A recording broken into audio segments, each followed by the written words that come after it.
بسم اللہ الرحمن الرحیم الحمد للہ رب العالمین والصلاة والسلام علی رسولہ الکریم وعلی آلہ وصحبہ ومن سار علی نہجہ الی یوم الدین وسلم تسلیما کثیرا اما بعد۔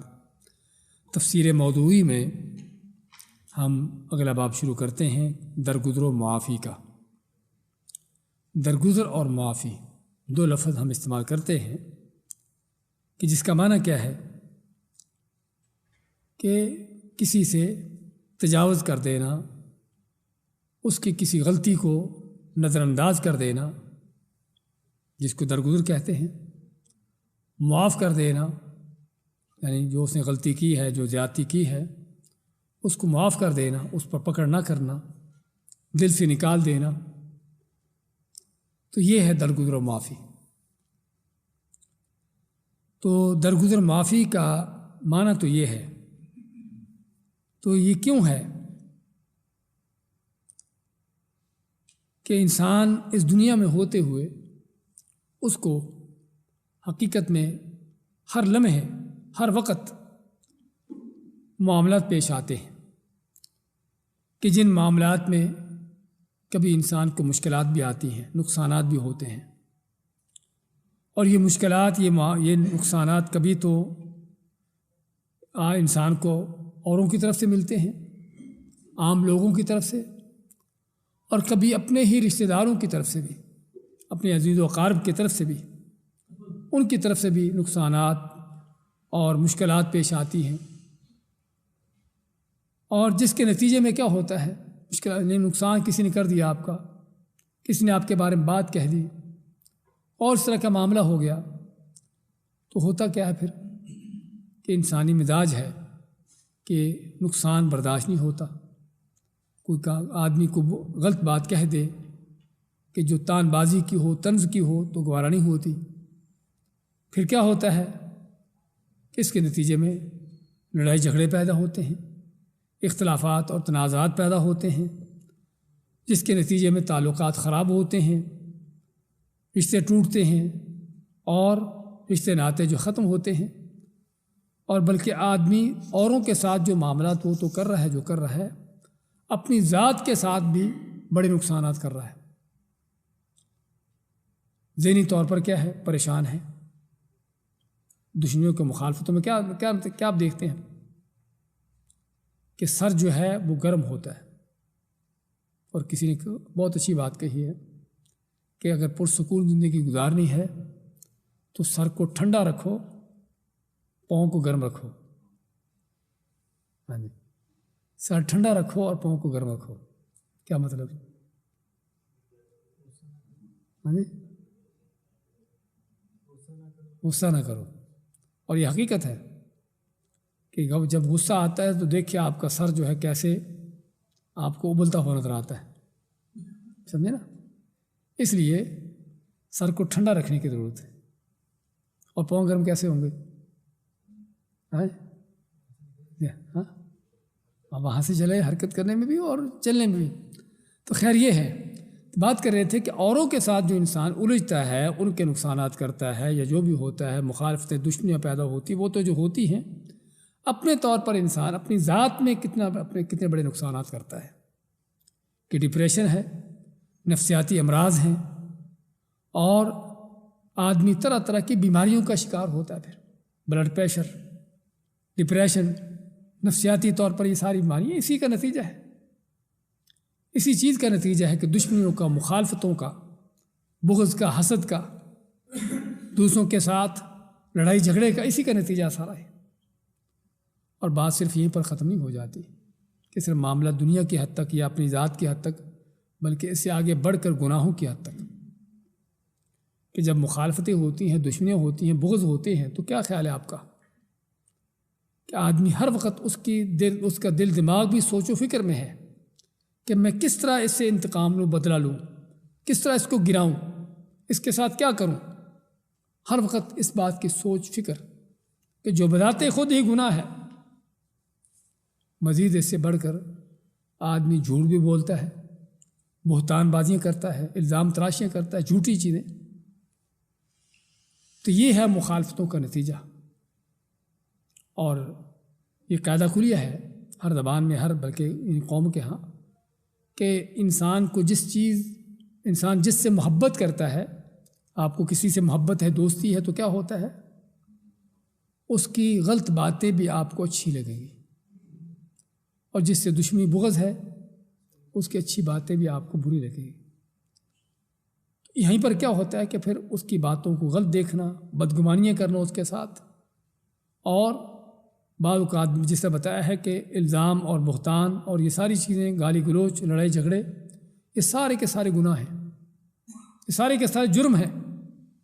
تو نہ تو صرف آدمی کی دنیا برباد ہوتی ہے، بلکہ اس کے ساتھ ساتھ اس کی آخرت بھی برباد ہو رہی ہے۔ سمجھے نا؟ تو اسی سے پتہ چلتا ہے کہ درگزر معافی کا موضوع ہمارے لیے کس قدر ضروری ہے۔ خوشحال باسعادت زندگی گزارنے کے لیے، پرسکون زندگی حاصل کرنے کے لیے کس قدر ضرورت ہے ہمیں اس موضوع کو جاننے کی۔ ہمیشہ ہمارا طریقہ ہوتا ہے، کوئی موضوع شروع کرتے ہیں تو سب سے پہلے اس موضوع کی اہمیت کو بیان کرتے ہیں۔ ایک تو اس کی اہمیت اس لحاظ سے کہ تاکہ لوگوں کے ساتھ بھی معاملات ہمارے صحیح رہیں، اپنی ذات کے ساتھ بھی ہم پرسکون رہیں، اور دنیا بھی ہماری خیر وفیت سے گزرے، اور آخرت میں بھی گناہوں کے بغیر نیکیاں کرتے، لوگوں کے ساتھ نیکی احسان کرتے، اللہ کو جا ملے، آخرت کی کامیابی بھی ہو جائے۔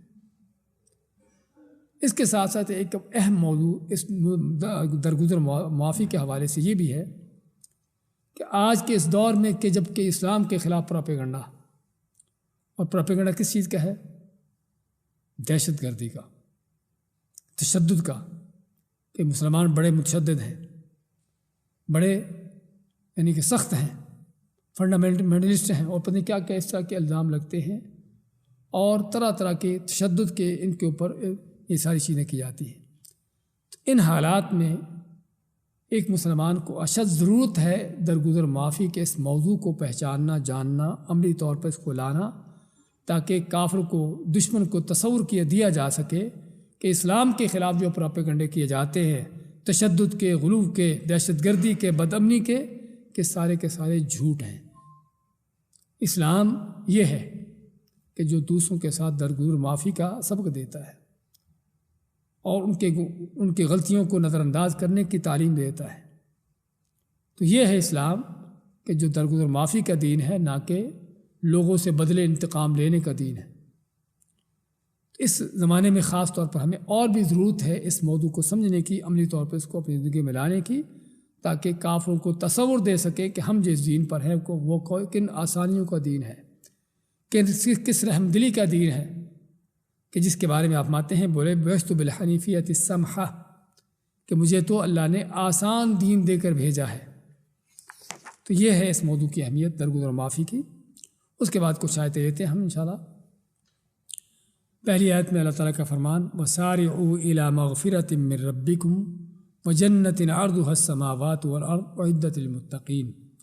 سارعوا کے معنی اسرع یسرعوا کیا ہوتا ہے؟ جلدی کرنا، کہ جلدی کرو، آگے بڑھو۔ تو جلدی کرو کس چیز کی؟ إِلَىٰ مَغْفِرَةٍ مِّن رَبِّكُمْ، اپنے رب کی مغفرت حاصل کرنے کے لیے، اپنے رب کی مغفرت حاصل کرنے کے لیے جلدی کرو۔ جلدی کرنے کا معنی کہ کوئی بھی نیکی کا کام ہے، خیر کا کام ہے، اللہ کا حکم ہے، اس میں دیر نہ کرو، فوراً اس کے لیے آگے بڑھو، اس کو کرو۔ تو جلدی کرو اللہ تعالیٰ کی بخشش مغفرت حاصل کرنے کے لیے۔ وَجَنَّةٍ عَرْضُهَا السَّمَاوَاتُ وَالْأَرْضُ، اور اس جنت کو حاصل کرنے کے لیے کہ جس جنت کی وسعتیں جو ہیں آسمان و زمین جیسی ہیں، اس جنت کو حاصل کرنے کے لیے بھی جلدی کرو، آگے بڑھو، پیچھے نہ رہو، سستی نہ کرو۔ اعدت للمتقین، کس کے لیے تیار کی گئی وہ جنت؟ متقین کے لیے، پرہیزگاروں کے لیے، نیک لوگوں کے لیے، کہ جو اللہ سے ڈرنے والے ہیں۔ ان متقین کی صفات کیا ہے؟ اللہ نے قرآن کریم میں مختلف جگہوں پر متقین کا ذکر کیا اور ان کی صفات بیان کی ہیں۔ سب سے پہلے سورہ بقرہ میں ہی ذالک الکتاب لا ریب فیہ کیا ہے؟ ھدی للمتقین، آگے متقین کی صفات ذکر ہو رہی ہیں۔ یہاں پر بھی کیا ہے کہ متقین کی صفات بیان ہوتی ہیں، کہ متقین کون ہیں؟ الذین ینفقون فی السراء والضراء، ان کی پہلی صفت یہ ہے کہ جو خرچ کرتے ہیں وہ خوشی میں ہوں، غمی میں ہوں، تنگی میں ہوں، آسانی میں ہوں، اللہ کی راہ میں خرچ کرتے رہتے ہیں۔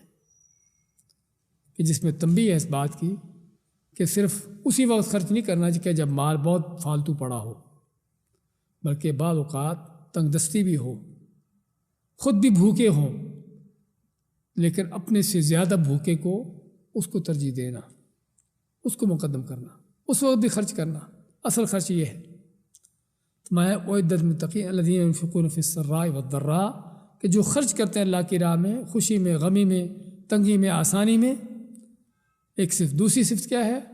والکاظمین الغیظ، دوسری صفت متقین کی یہ ہے کہ جو کاظمین پی جانے والے ہیں الغیظ، غصے کو، اور غیظ اس غصے کو کہتے ہیں کہ جو غصے کا سٹارٹ ہوتا ہے، شروع ہوتا ہے، سمجھے نا؟ جب غصہ شروع ہوتا ہے نا اس کو کہتے ہیں غیظ، اور یہ بھی کہا جاتا ہے کہ غیظ اس غصے کو کہتے ہیں کہ جو انتہا کو پہنچا ہو، بہت شدید ہو۔ دونوں ہی صفتیں ہیں کہ شدید غصہ جو شروع ہوا، کیونکہ بعض اوقات آدمی غصہ آیا اور غصے کے مطابق گالی گلوچ، تان تشنی، الزام بہتان، بلکہ بعض اوقات مار پیٹ بھی جو کرنا کر لی، ہاں اس کے بعد اب بھی غصہ ختم کرتا ہوں، اب تو ختم ہونا ہی ہونا ہے، سمجھے نا؟ اب سارا کام کر جو لیا تھا، غصہ اب کہاں پر؟ اب غصے کا نتیجہ دیکھنا ہے، اب غصہ ختم نہیں ہوا، اب اس کا رزلٹ دیکھیے کیا ہوتا ہے، سمجھے نا؟ اس لیے غیظ اس غصے کو کہتے ہیں کہ شروع کا ہو، اسی وقت اس کو پی جانا، اسی وقت اس کو دبا جانا، کہ تاکہ اس کا کوئی آگے رد عمل ہو ہی نہ۔ تو دوسری صفت ان کی یہ بیان کی گئی ہے والکاظمین الغیظ، کہ جو غصے کو پی جانے والے ہیں، شدید غصہ کتنا بھی زیادہ ہو اس کو بھی دبا جاتے ہیں۔ تیسری صفت کیا ہے؟ والعافین عن الناس، عافین یہ کیا ہے؟ عفو سے، عفو کے معنی معافی کرنا، معاف کرنا، کہ معاف کرنے والے، الناس لوگوں کو، عن الناس لوگوں سے معاف کرنے والے، ان کی غلطیوں کو درگزر کرنے والے، معاف کر دینے والے۔ تو لوگوں کی درگزر، ان کی غلطیوں کو، ان کی زیادتیوں کو معاف کر دینے والے، تیسری صفت۔ واللہ یحب المحسنین، چوتھی صفت، کہ اللہ تعالیٰ محبت کرتا ہے احسان کرنے والوں سے۔ احسان کیا ہے؟ کہ جس نے آپ کے ساتھ کوئی نیکی کی آپ اس سے بڑھ کر کریں، اور بلکہ اس سے بڑا احسان یہ ہے کہ جس نے آپ کے ساتھ کوئی برائی کی ہے، زیادتی کی ہے، آپ اس کے ساتھ نیکی کرو، اس کے ساتھ نیکی کرو، یہ ہے احسان۔ تو یہ اللہ نے 4 چیزیں بیان کی متقین کی صفات میں سے، کیا کیا ہیں؟ کہ جو اللہ کی راہ میں خرچ کرتے ہیں، خوشی میں ہو، تنگی میں ہو، آسانی میں ہو، اپنے غصے کو پی جاتے ہیں کتنا بھی شدید کیوں نہ ہو، اور لوگوں کو معاف کر دیتے ہیں، اور اللہ پھر ان کے ساتھ، بلکہ ان کے ساتھ احسان کرتے ہیں، ان سے بڑھ چڑھ کر نیکی کرتے ہیں۔ اور اسی آیت کے حوالے سے ہی ایک واقعہ ذکر کیا جاتا ہے کہ ایک صحابی، ان کی لونڈی ان کو وضو کروا رہی، اور وضو عام طور پر لوٹے وغیرہ ہوتے، آپ کے زمانے میں پلاسٹک تو تھا نہیں، لوٹے بھی ظاہری باتوں کو پیتل سلور کے ہوتے تھے، بھاری ہوتے تھے، تو لوٹے سے وضو کروا رہی تو لوٹا گر گیا اس صحابی پر، جو اس کا مالک تھا، اس کا آقا جو تھا۔ تو صحابی کو شدید غصہ آیا، چہرہ سرخ ہو گیا کہ لونڈی اس نے لوٹا گرا دیا، اس کے سر پہ یا اس کے جسم پر اس کو چوٹ لگی، غصہ آ گیا۔ تو لونڈی نے یہ آیت اس کو یاد تھی، یہ آیت پڑھتی ہے، کیا کہتی ہے کہ اللہ تعالیٰ کے نیک بندے کون ہیں؟ والکاظمین الغیظ، کہ جو غصے کو دبا جاتے ہیں، پی جاتے ہیں۔ تو صحابی نے غصہ ٹھنڈا کر لیا، چہرہ سرخ تھا، اپنی نارمل حالت میں آ گیا، سمجھے؟ پھر آگے پڑھتی ہے والعافین عن الناس، کہ لوگوں سے درگزر کرتے ہیں، غصہ تو پی لیا لیکن دل میں ہے کہ اس نے میرے ساتھ یہ کیا ہے، سمجھے؟ تو عافین عن الناس، دل سے بھی نکال دو، صحابی کہتا ہے دل سے بھی نکال دیا۔ ہاں، واللہ یحب المحسنین، کہ اللہ تعالیٰ محبت کرتا ہے احسان کرنے والوں سے۔ اب کیا کرے گا؟ ہاں، کہا کہ جاؤ تم آزاد ہو، احسان تیرے ساتھ پھر یہی ہے۔ یہ ہے بھائیو عملی مثال ہے ہمارے سامنے صحابہ کرام کی، کہ جو لوگ قرآن پر چلتے تھے، قرآن پر عمل پیرا ہوتے تھے، اس انداز سے تو کہنے کا مقصد یہ آیت ہم کو سبق دیتی ہے کہ یہ ہے متقین، یہ ہے مومن، کہ جن کی ایک بہت بڑی صفت کیا ہے، والعافین عن الناس، کہ لوگوں کو معاف کر دینے والے، اپنے غصے کو پی جانے والے، بلکہ ان کے ساتھ احسان کرنے والے۔ جس نے زیادتی کی ہے اس کے ساتھ نیکی کرو، جس نے ظلم کیا ہے اس کے ساتھ جو ہے اس کے ساتھ وہ چیز کرو کہ جو اس سے بڑھ چڑھ کر، یعنی کہ اس کے ظلم کا بدلہ نہیں بلکہ اس کے ساتھ نیکی احسان کیا جائے۔ اس اگلی آیت میں اللہ تعالیٰ فرماتا ہے نبی کریم صلی اللہ علیہ وسلم کے حوالے سے خصوصاً فَبِمَا رَحْمَةٍ مِّنَ اللَّهِ لِنْتَ لَهُمْ، کہ اللہ تعالیٰ کی رحمت سے ہی آپ ان کے لیے نرم ہوئے ہو۔ کن کے لیے؟ اپنے صحابہ کے لیے، مسلمانوں کے لیے۔ اللہ ماتا ہے کہ اے اللہ کی رحمت ہے کہ آپ ان کے لیے نرم ہوئے ہو۔ وَلَوْ كُنْتَ فَظًّا غَلِيظَ الْقَلْبِ لَانفَضُّوا مِنْ حَوْلِكَ، اور اگر فض کے معنی ہوتا ہے سنگ دل، غلیظ القلب یہ بھی سنگ دل، لیکن اس لیے فض کا لفظ کہتے ہیں سخت روح، کہ جس کے بات سخت ہو، لہجہ سخت ہو، اور غلیظ القلب سنگ دل، سخت دل۔ اگر تم سخت لہجے والے ہوتے، سخت روح ہوتے اور سنگ دل ہوتے تو کیا ہوتا؟ لَانفَضُّوا مِنْ حَوْلِكَ، یہ لوگ آپ کے پاس جو کھڑے ہیں، آپ کے آس پاس جمع ہیں، آپ کی خاطر جانیں قربان کر رہے ہیں، آپ کے پاس نہ رہتے بلکہ بکھر جاتے۔ لیکن یہ اللہ تعالیٰ کا انعام ہے، فضل ہے کہ آپ ان کے لیے نرمی سے پیش آتے ہو، شفقت مہربانی سے پیش آتے ہو، جس وجہ سے لوگ آپ کے گرویدہ ہیں اور آپ کے لیے جانیں قربان کرتے ہیں۔ فَاعْفُ عَنْهُمْ، پھر آپ کو کیا چاہیے؟ ان سے کیا کرنا چاہیے؟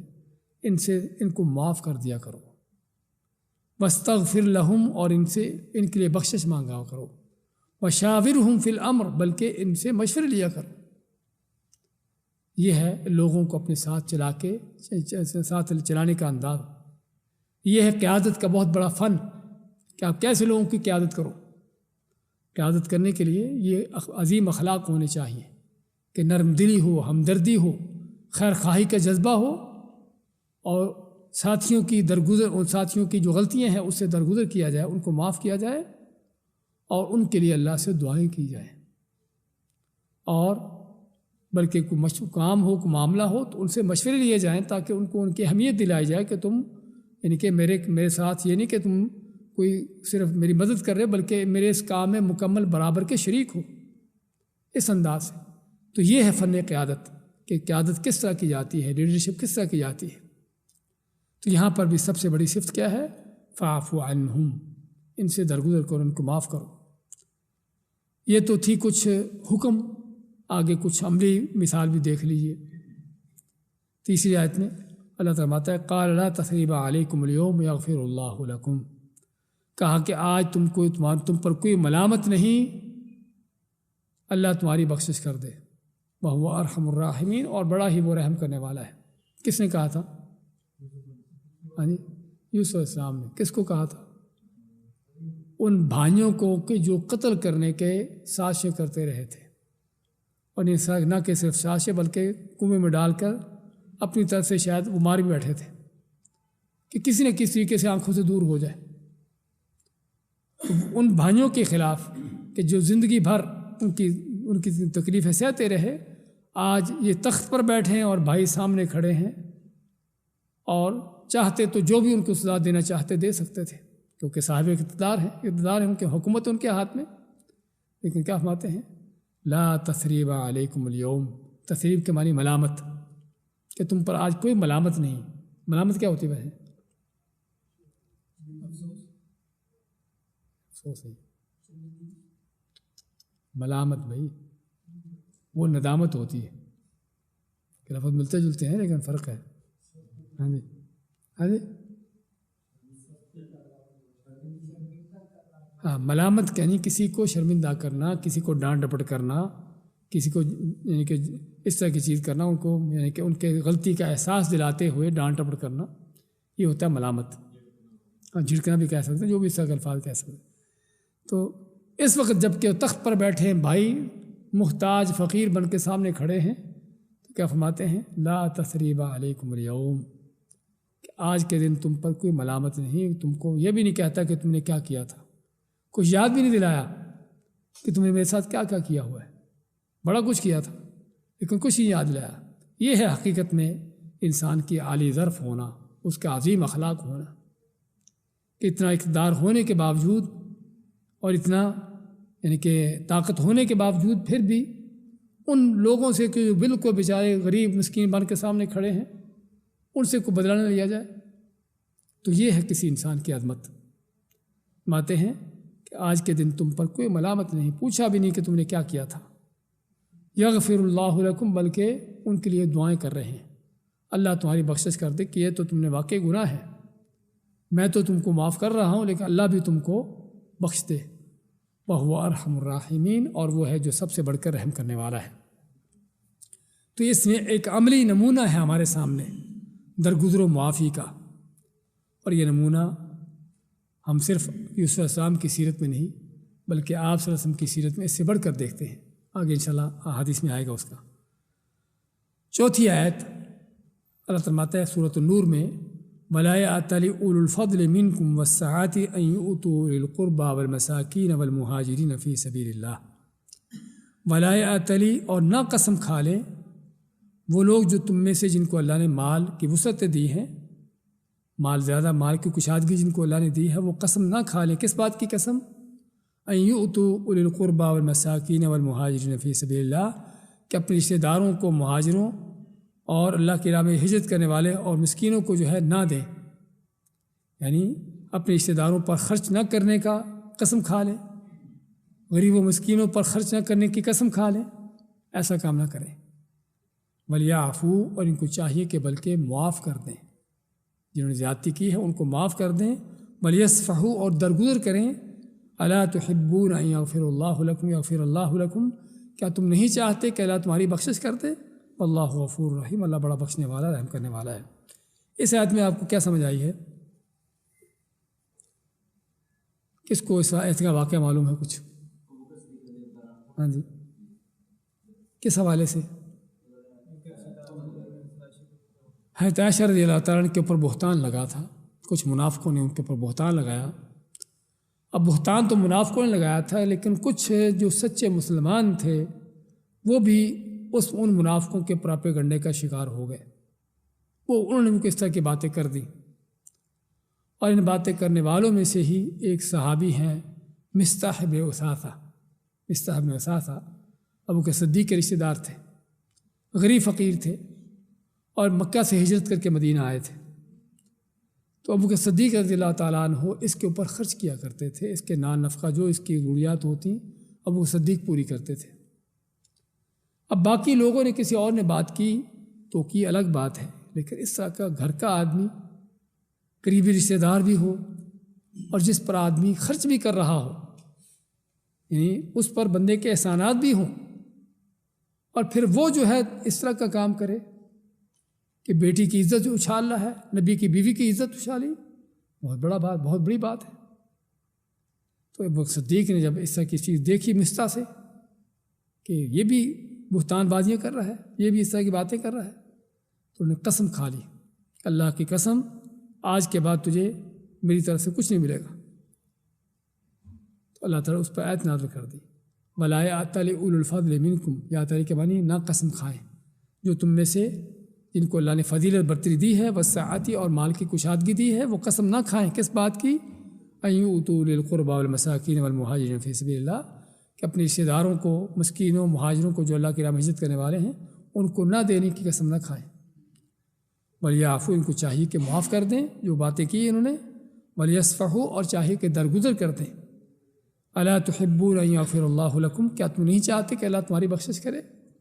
ابو بکر صدیق پڑھتے ہیں لفظ تو ہم آتے ہیں کہ ہاں میرا رب میں چاہتا ہوں کہ میرا رب میری بخشش کرے، اور فوری طور پر اپنے اس آدمی کے اوپر دوبارہ پھر خرچ کرنے کا عزم ارادہ کر لیتے ہیں کہ میں جس طرح پہلے خرچ کرتا تھا اسی طرح تم پر خرچ کرتا رہوں گا۔ اگلی آیت میں اللہ تعالیٰ کا فرمان ہے، وَإِذَا مَا غَضِبُوا هُمْ يَغْفِرُونَ وَجَزَاءُ سَيِّئَةٍ سَيِّئَةٌ مِثْلُهَا فَمَنْ عَفَا وَأَصْلَحَ فَأَجْرُهُ عَلَى اللَّهِ، کہ اللہ ماتا ہے کہ جب کبھی ان کو غیر و غصہ آتا ہے اللہ کے نیک بندوں کو تو کیا ہے، یغفرون، معاف کر دیتے ہیں، بخش دیتے ہیں۔ وَجَزَاءُ سَيِّئَةٍ سَيِّئَةٌ مِثْلُهَا، ہاں اگر بدلہ لینا ہے تو لے بھی سکتے ہیں، لیکن کتنا کہ جتنی تمہارے ساتھ زیادتی ہوئی ہے۔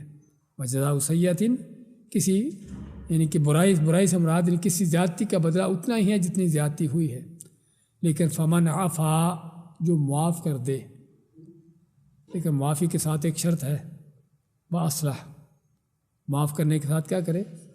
اصلاح کرے، اور یہ بہت اہم شرط ہے جسے ہمیں جاننا ہے کہ معافی کرنا، معاف کر دینا کسی کو بڑی اچھی چیز ہے، بہت بڑا اجر ہے اس کا، لیکن کیا ہر وقت معاف کرنا ہے؟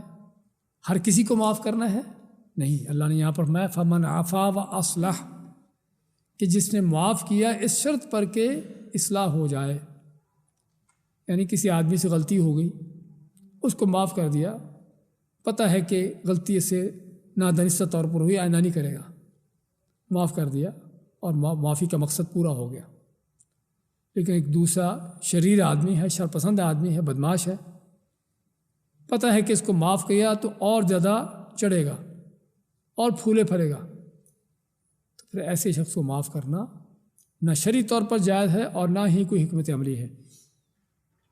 اس لیے معاف کر دینا بہت اچھا عظیم اخلاق ہے، لیکن ہر جگہ پر اور ہر وقت نہیں ہے، لوگوں کو دیکھ کر معاف کرنا ہوتا ہے، ورنہ تو اسلام کے اندر حدیں کیوں رکھی ہیں کہ چور کا ہاتھ کاٹو، زانی کو سنسار کرو، کیوں ہے سارا؟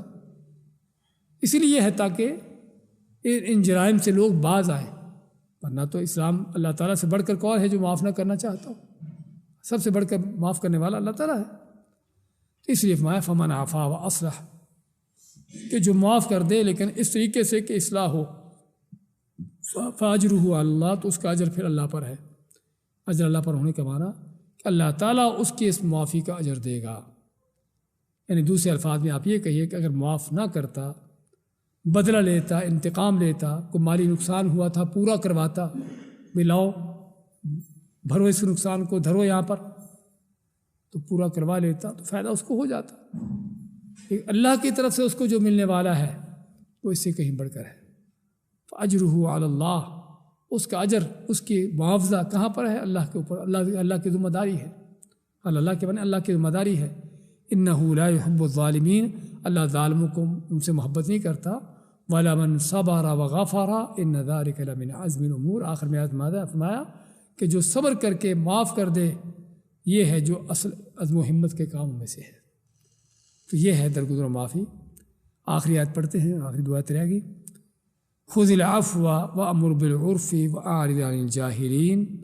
خُذِ الْعَفْوَ کے معنی معافی سے کام لو، وَأْمُرْ بِالْعُرْفِ، اور نیکی کا حکم دیتے رہو، وَأَعْرِضْ عَنِ الْجَاهِلِينَ، اور جاہلوں سے اعراض کرو۔ تین چیزیں کہ معاف کر، خُذِ الْعَفْوَ، معاف کر دو، اور معاف کرنے کے ساتھ کیا کرو؟ نیکی کا حکم دو۔ کسی نے زیادتی کی، کسی نے کوئی غلط کام کیا، آپ کا نقصان کر دیا، پہلی بات تو یہ ہے کہ اس کو درگزر معاف کر دو، اس کا بدلہ نہ لو، انتقام نہ لو، لیکن ساتھ ساتھ وَأْمُرْ بِالْعُرْفِ، ہاں اس نے جو غلط کام کیا ہے اس کو سمجھا دو، نیکی کا حکم دو، اس کو سمجھا دو تاکہ آئندہ سے اس کی اصلاح ہو جائے۔ ٹھیک ہے، آپ نے تو معاف کر دیا، لیکن اور کسی کا نقصان کر کے مار کھائے گا، اس لیے اس کو سمجھا دو۔ وَأَعْرِضْ عَنِ الْجَاهِلِينَ، اور یہ عام طور پر اس طرح کے کام ظلم زیادتیوں کے کون کرتے ہیں؟ جاہل لوگ۔ ایسے لوگوں سے اعراض کرو، ان سے منہ پھیرو، یعنی ان کی پکڑ نہ کرو، ان کی پکڑ نہ کرو۔ آخری آیت بڑی جامع آیت ہے اس موضوع پر، سورہ فصلت میں اللہ ہے ادفع باللتی ہی احسن فإذا الذی بینک وبینہ عداوۃ کأنہ ولی حمیم، کہ اگر تم سے زیادتی کر دے، تم پر ظلم کر دے، نقصان کر دے تمہارا، تو کیا کرو؟ ادفع باللتی ہی احسن، اس کا مقابلہ کرو اس طریقے سے جو بہتر سے بہتر ہو سکتا ہے، اچھے سے اچھا طریقہ ہو سکتا ہے۔ یعنی معاف کرنا اچھی بات ہے، درگزر کر دیا، دل سے بھی نکال دیا، اچھی بات ہے۔ اس سے اچھا اور کیا ہوگا کہ جس نے زیادتی کی ہے اس کے ساتھ احسان کرو، جس نے گالی دی ہے اس کو دعا دو، سمجھے نا؟ جیسے نقصان کیا ہے اس کو اور کو ہدیہ دے دو۔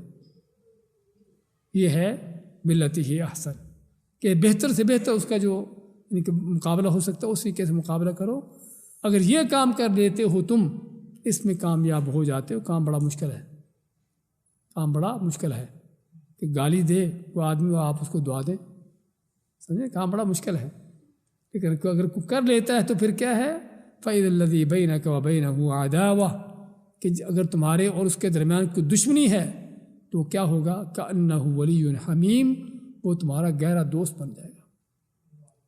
یعنی اگر تم کسی بدترین دشمن کے ساتھ بھی ایسا کر لو تو وہ بدترین دشمن بھی تمہارا گہرا دوست بن جائے گا۔ اور یہ فرمانے والا کون ہے؟